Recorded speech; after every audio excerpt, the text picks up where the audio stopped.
The Attorney General of the Federation and Minister of Justice, Lateef Fagbemi, has cautioned politicians to refrain from criticizing the judiciary when they lose cases in court. Speaking in Kwara State, the minister said common sense demands that a politician should accept judgment after losing out in the trial and Supreme Courts. The Attorney General advised anyone with substantial proof against any judge to confidently present such evidence. Fagbemi says unless there is concrete evidence, he will not succumb to blackmail. While reacting to questions on judicial reforms, the AGF said is working with the Nigerian Governors Forum, while judges at all levels will also be engaged. Well, many issues begging for answers.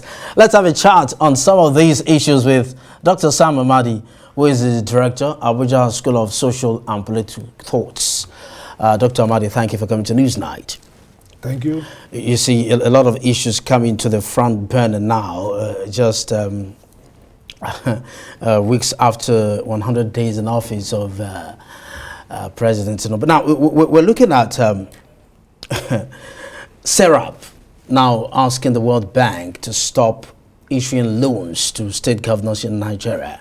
And would you say it's becoming bad business for World Bank, or SERAP is just beginning to realize that these state governors are not accountable? What exactly is going on?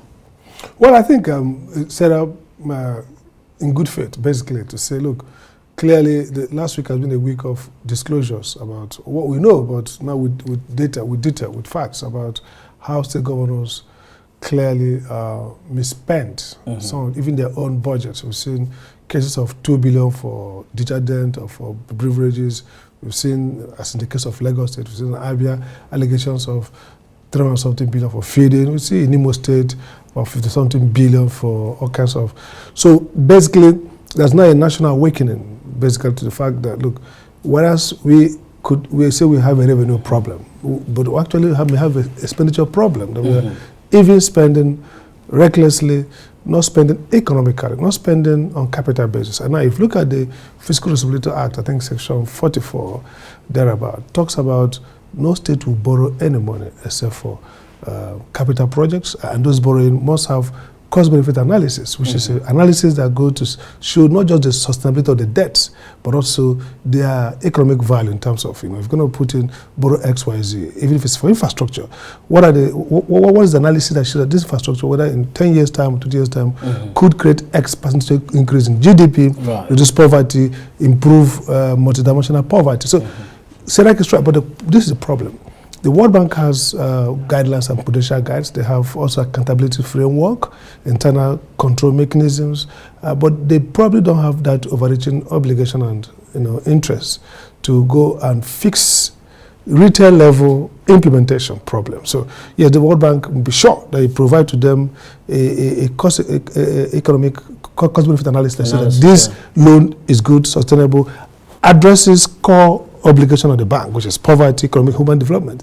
But again, there's existing laws in the country to help ensure that these loans are used for what they are. But if at the local level, at the provincial level, we basically misspend this money, the World Bank may not have maybe restraint by respect for sovereignty to carry out some of the things we want them to do. They could factor some of these concerns into future loan, drawdowns. Okay, you're gonna show us capacity, show us FOI, show us that you respect. Key performance indicators. So we always had them. They have why have they not been working? No, they could improve them. Some of them are addressed to sensible societies. They want to show us upfront what you want to do with the money. And you have internal mechanism. For example, we have Vatican accountability. We have the Attorney General's office. We have the House of Assemblies in the states. So the World Bank could throw back to you and say, look, guys, there's a framework to ensure accountability in terms of spend. Why should we be the ones doing the work of activating citizens' engagement? For example, some of these things you can actually go to court to say, these things were contracted or spent contract to the legal framework establishing them. The Accountant General of the state is like everywhere else in the world, should be some level of professionalism to look at records, to look at accounts and say, this is wrong. So if the courts, if everything collapses, what would the World Bank do? So the World Bank will basically not shy away from the obligation to use for funding mechanisms to drive economic development. Okay. And so they could say, look, yes, we share your concern, but guys, we do this bit in terms of oversight. But there's really this work that the institutions should deliver. At worst case, World Bank may pull back from this loan or may basically say, okay, we introduce some other conditionalities like they normally do. So, but I think that Cesarek is right in flagging these issues. But again, the work resides citizenship. Democratic intercessions of institutions, they should work. Now, Dr. Madi, see, how we manage this time tonight is going to be very sacrosanct, you know, so a lot of issues on the front burner. Before we come to the judiciary, let's take a look at restructuring a call from the Yoruba elders. Why at this time? This is the right time, actually. I think they are great guys. They say, look, there's a crisis. Tinubu is not the cause of most of this crisis. He could have caused a little bit of it, but the key point for them is, look, Tinubu is probably the first president, apart from Jonathan, tangentially, who came from a struggle, who came from a background of pro-democracy struggle. No matter how much you look at his history, pedigree, he came from that struggle. And so he has a responsibility. He has been the advocate of this level of restructuring. And then I say, look, guys, you've come to power now at this moment like this. This report from Jonathan's era, this is the time to implement it. And I think they don't want Tinubu to fall into Jonathan's error. Jonathan came from the Nile Delta, you know, understood some of the environmental struggle.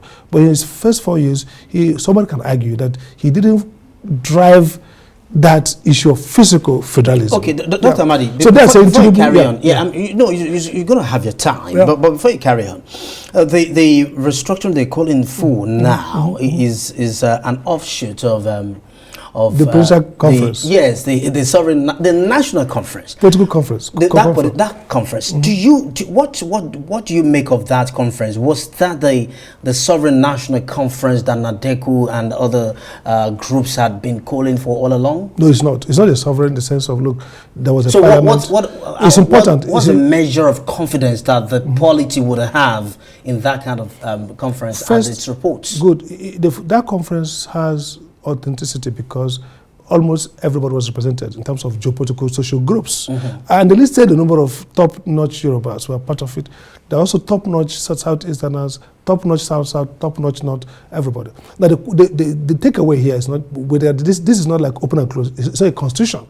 These are basic suggestions. Some of them require administrative actions. Some of them require legislative. Some require constitutional reform.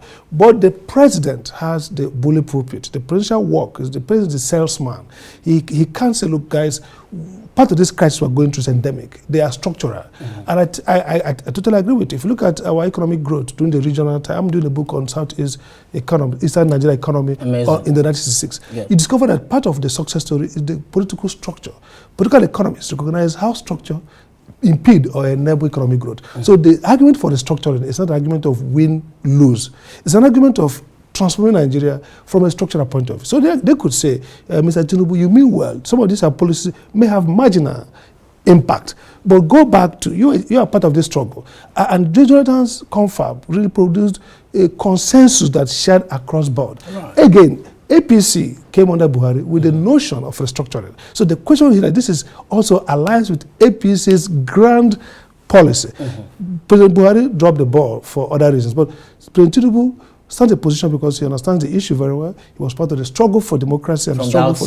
So he has authenticity. And I think that Tinubu's presidency will be more defined by how much he structures Nigeria in terms of fundamental human rights, in terms of the things he stood for, in terms of even the minorities of this country who have suffered, in terms of religious freedom, and in terms of communal, justice. So if he drives this agenda, they are saying start early. Don't be like Jonathan probably expected a second term, and therefore dropped the ball, one could argue, in environmental justice, which should have been the signal tone of his presidency. Coming from that, he had authenticity. So Tinubu, coming from a struggle, pro-Nandadeko struggle, all those democracy struggle, carries authenticity to drive restructuring. I think the Yoruba elders were on point on that issue. On that pursuit. Okay. All right, well said. Now, let's look at the Justice Minister's call to politicians to accept defeat when they've been to court, when they've been in and out of court after elections. I'm beginning to see that our democracy can be said to have reached maturity when in part anyway, when politicians can be lick their wood. Magnanimous, yes, magnanimous in victory, and yet lick their wounds when they fail, when they lose. So, what are your thoughts on this? I think the Attorney General is right in the sense that we cannot allege against judges except to have the evidence. I mean, it's irresponsible. It could lead to criminal prosecution. But this is the point. We need to lick our wounds when we lose elections. And when you go to justice, somebody will lose or win. The key point there is that we should also, at the same vein, improve the accountability of the institution. Look at what the former Justice of the Supreme Court who left told us. He says, look, the Chief Justice is the head of the NJC, head of this and that. But if internally there are no strong control mechanism, and there are errant judges, there are also very bad judgments. So the question we throw back to the Attorney General is, how is the Council of Legal Education, the MBA itself, how are they taking seriously the issue of self-control, internal regulation and accountability?